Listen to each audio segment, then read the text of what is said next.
السلام علیکم ورحمۃ اللہ وبرکاتہ۔ مسئلہ نمبر 13۔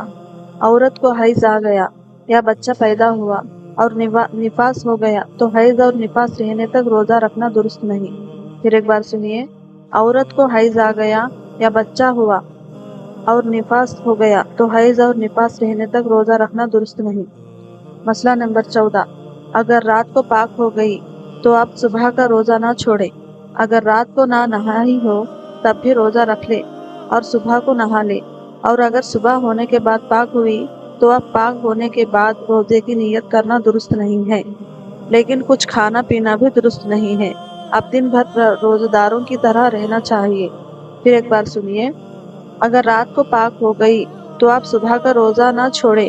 اگر رات کو نہ نہائی ہو تب بھی روزہ رکھ لے اور صبح کو نہا لے، اور اگر صبح ہونے کے بعد پاک ہوئی تو اب پاک ہونے کے بعد روزے کی نیت کرنا درست نہیں، لیکن کچھ کھانا پینا بھی درست نہیں ہے۔ اب دن بھر روزہ داروں کی طرح رہنا چاہیے۔ مسئلہ نمبر 15۔ اسی طرح اگر کوئی دن کو مسلمان ہوئی یا دن کو جوان ہوئی تو اب دن بھر کھانا پینا درست نہیں، اور اگر کچھ کھا لیا تو اس روزے کی قضا رکھنا بھی نئی مسلمان اور نئی جوان کے ذمہ واجب نہیں ہے۔ پھر ایک بار سنیے۔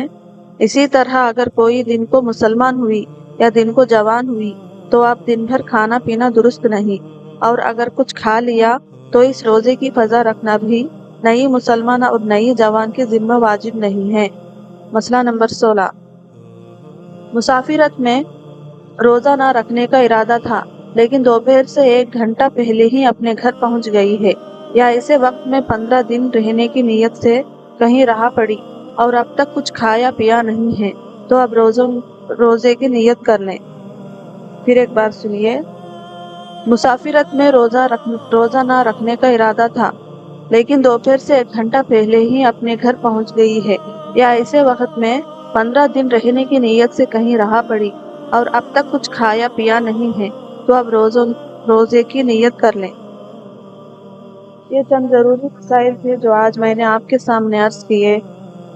پھر چند اور مسائل کے ساتھ کل پھر حاضر ہوں گی انشاءاللہ۔ جزاک اللہ خیرا۔